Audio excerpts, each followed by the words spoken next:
So you did yellow and white centers, and you did it like this.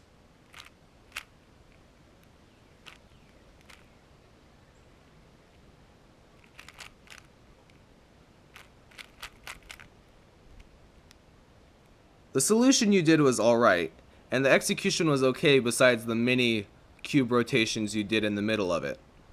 I couldn't really find a better way to do these centers, but perhaps a better way to do your execution is this. So from your original position you would do a Z and then do this execution.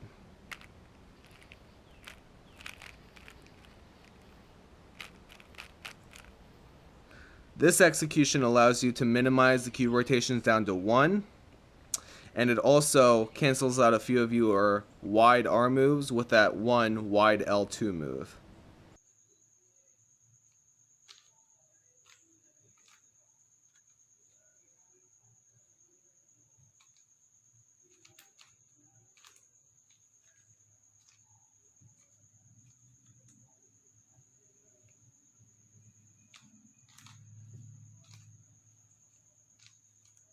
So you started with the green and white edge, and you did it like this.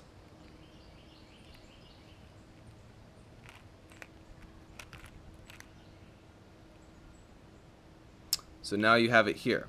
I actually don't personally solve the first 3 edges on the side yet.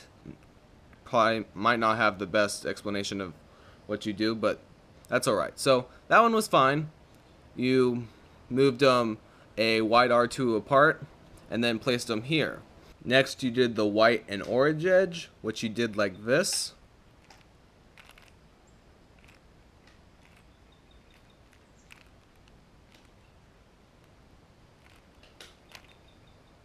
So that included an orientation, and also you did a U2 and then a U, creating a U3 move, which could have been canceled into a U prime. Other than that, nothing's wrong with there, but there were a couple of other edges you could have done beforehand.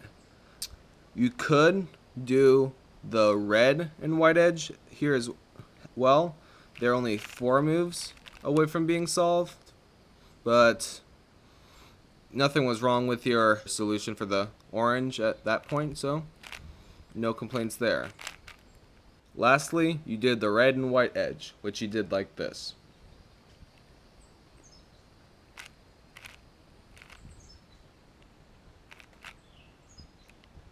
That was also pretty okay, but you did do an X3 at the beginning, which is an over orientation of the puzzle. To find pieces that you need, you never should have to go over than 2 rotations of the puzzle at a time.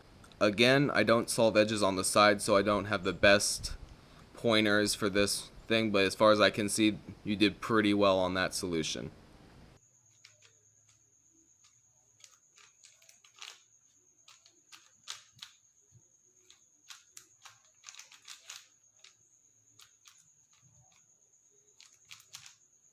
So you started with the blue center, which you did like this.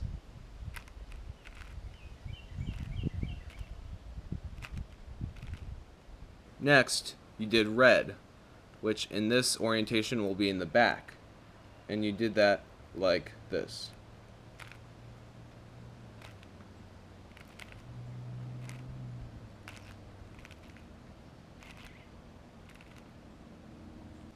In this execution, you did a double move like that. Don't know quite what it would be called, but I called it R double wide. So you did an R double wide and then undid it.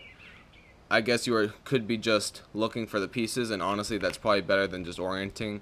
But when you do centers, a good way to do it is to just scan over the whole thing all at once and just learn to pretty much know where the pieces are and be able to do it without having to continuously look at stuff. But other than that, that's pretty alright. And for the last 2 centers, you did it like this.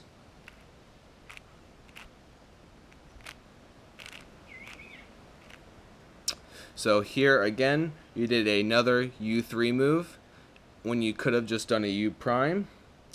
And then you also had some studying where you did a U prime and then back to a U. Other than that, that was a pretty easy last 2 centers, and your execution of the centers was pretty alright.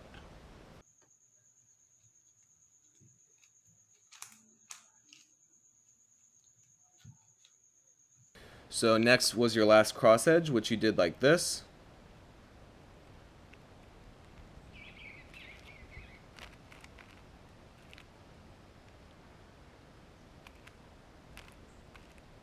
This execution was pretty nice, and you also did a Y3 prime move, which isn't necessary. You just have to, sometimes you just need to work on trying to not go over orienting stuff.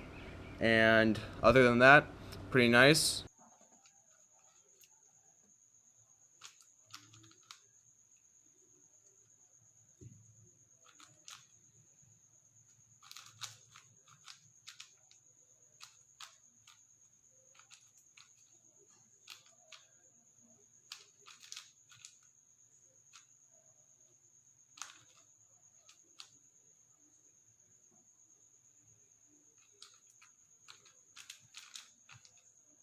You had a little bit of a hesitation at the start of the last few edges.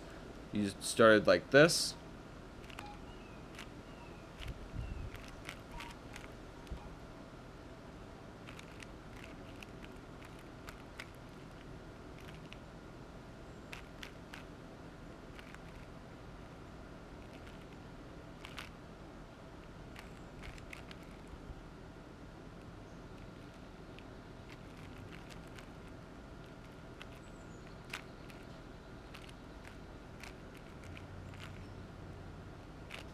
So, sorry I kind of just did it all at once, but through that, it was very solid edge creation. You had a little bit of hesitation at points where you were trying to find specific pieces you were looking for, and you also did some parts, especially at the beginning, you did a U wide, U prime wide, U wide to start, and then that shows that you had a little bit of hesitation at the beginning, and then in the middle near the end you also did a U prime, which also was a little bit of hesitation. But other than that, as the edges were sharp, solution was great, execution might need a little bit of work speed and look ahead wise.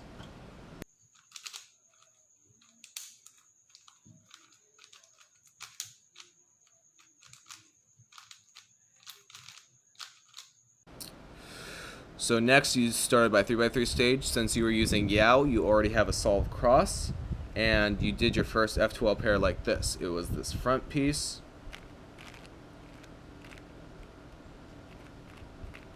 so you did a Y prime and solved it in the back, which is good. It's pretty nice. Next F12 pair you did like this.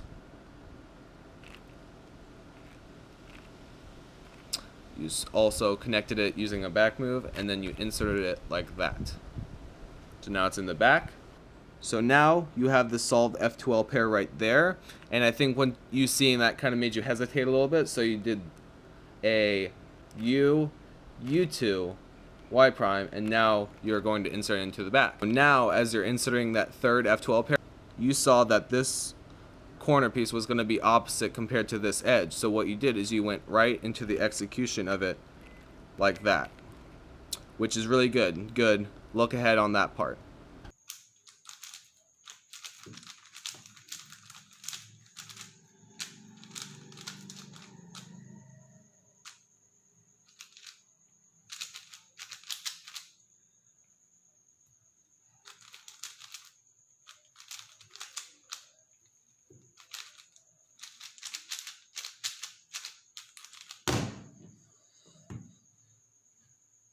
So this is the step I believe you had the most trouble with. So you started it like this.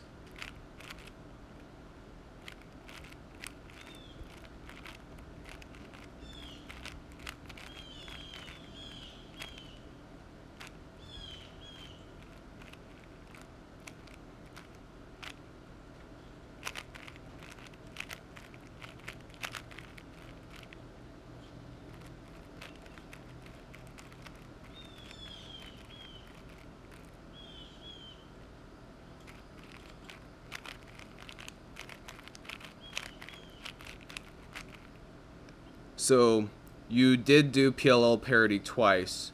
At first you could not recognize that it was a normal PLL, and that ended up costing you a few seconds with an extra parity algorithm. Your OLL parity was good. You recognized the PLL pretty fast, but unfortunately when you first got it, you got an end perm, which you weren't ready for. So let me back up a little bit here. So you had this case, which is an end perm. And this is an annoying case. It's pretty much hard to do no matter what, but let me just show you the algorithm I use.